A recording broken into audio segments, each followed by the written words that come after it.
இன்றைக்கி வந்து KFC ஸ்டைலில் சிக்கன் தான் ரெடி பண்ணியிருக்கிறேன். பாருங்கள் இந்த சிக்கன் எப்படி ரெடி பண்ணுறேன்னு நான் இந்த வீடியோவில் உங்களுக்கு சொல்கிறேன். வாங்க வீடியோக்குள்ளே போகலாம். இதுக்கு நான் தனி இறைச்சி எடுத்து நல்லா கழுவி எடுத்துகிட்டு வந்திருக்கிறேன். முள் எதுகளும் இல்லாமல் தனி இறைச்சி தான் எடுத்துக்கிறேன். இப்போ இதுக்கு தேவையான உப்பு சேர்க்குறேன். இது கூடவே மிளகுத்தூள் சேர்க்குறேன். அடுத்ததாக கரம் மசாலா சேர்த்துட்டு அடுத்தது சிக்கன் மசாலா தான் சேர்க்குறேன். மல்லித்தூள் சேர்க்குறேன். கறித்தூள் சேர்க்குறேன். 1 ஸ்பூன் அளவுக்கு சில்லி பவுடர், ஸ்பூன் அளவுக்கு லெமன் ஜூஸ் சேர்க்குறேன். சேர்த்துட்டு நல்லா மிக்ஸ் பண்ணி விட்டுறலாம்.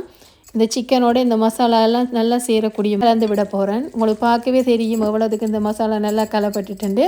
இந்த சிக்கனை வந்து இந்த மாவில் பிரட்டி எடுத்து தான் நான் பொரிக்க போகிறேன். அதுக்காக மாவை நான் ரெடி பண்ண போகிறேன். இதுக்கு சாதாரண கோதுமை மாவு தான் எடுத்துக்கிறேன். அதுக்கு கொஞ்சமாக உப்பு சேர்க்குறேன். சேர்த்துட்டு அது கூட கொஞ்சமாக மிளகுத்தூளும் சேர்க்க போகிறேன். அடுத்ததாக மிளகாயை வந்து நான் மிக்சியில் 60 ரூபா பவுடர் பண்ணி வச்சுக்கிறேன். அதையும் இதில் கொஞ்சம் சேர்க்குறேன். சேர்த்துட்டு இந்த மாவை வந்து நல்லா கலந்து விட்டுறலாம். ரெடி பண்ணி வச்சுக்கிற இந்த சிக்கனை இந்த மாவில் போட்டு நல்லா பிரட்டி எடுக்கணும். இந்த சிக்கனில் வந்து இந்த நல்லா ஒட்டக்கூடிய மாதிரி எல்லா பக்கமும் நல்லா போட்டு பிரட்டி எடுக்கணும். அடுத்ததான் என்ன செய்ய போகிறேன்னு சொன்னால் தண்ணியில் தான் ஊற விட போகிறேன். ஒரு பவுலில் தண்ணி எடுத்து வச்சுக்கிறேன். அதுக்குள்ளே இந்த சிக்கனை போட போகிறேன். போட்டுட்டு நிமிஷம் இந்த சிக்கன் அந்த தண்ணியில் ஊறுற மாதிரி வச்சுட்டு எடுக்க போகிறேன். இப்போ பார்க்க தெரியும் இந்த மசாலா இந்த எல்லாம் இந்த சிக்கனோட நல்லா ஒட்டி வருங்க. திருப்பியும் இந்த மாவில் போட்டு திருப்பியும் பிரட்டி எடுக்க போகிறேன். மாவில் பிரட்டி எடுத்து பொரிக்கிறதா அது உங்களுக்கு பொரித்து காட்டுங்க தெரியும் அதோட மொறுமொறுப்பு எப்படி இருக்குமெண்டு. நல்லா சாப்பிடும்போது நல்ல மொறுன்னு இருக்கும். ட்ரை பண்ணி பாருங்கள். ட்ரை பண்ணி பார்த்துட்டு எப்படி இருக்குன்னு எனக்கு சொல்லுங்கள். சிக்கனை பொரிக்கிறதுக்கு தேவையான எண்ணெய் விடுறேன். நான் இதுக்கு தேங்காய் எண்ணெய் தான் எடுத்துக்கிறேன். நல்ல சுத்தமான தேங்காய் எண்ணெய் எடுத்துருக்கிறேன். இந்த சிக்கனை பொரிக்கிறதுக்கு சிக்கனை போட்டு பிரட்டி நல்லா ரெடி பண்ணிட்டேன். இனி இந்த எண்ணெயில் போட்டு பொரிச்சு எடுக்க வேண்டியதான்.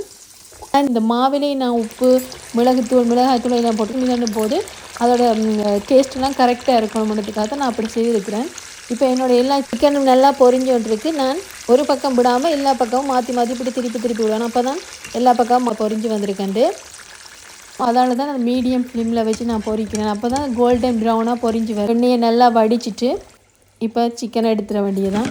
சத்தத்தை பாருங்கள். பார்க்க எப்படி இருக்குமென்னு உங்களுக்கு தெரிஞ்சிருக்கும். டேஸ்ட்டுமே நல்லா இருக்குது. நான் கூட இது ஃபஸ்ட் டைம் தான் ட்ரை பண்ணியிருக்கிறேன். எல்லாமே நாங்கள் வந்து லெக் பீஸ் வந்து சிக்கனை எடுத்து மாவில் கரைச்சி துவைச்சிட்டு அதுக்கப்புறம் ரஸ்க்கு தூளில் பிரட்டி பொரிப்போம். அதை விட இது ஈஸி மெத்தட். ஆனால் அதை விட இது நல்ல மொறுன்னு இருக்கும்.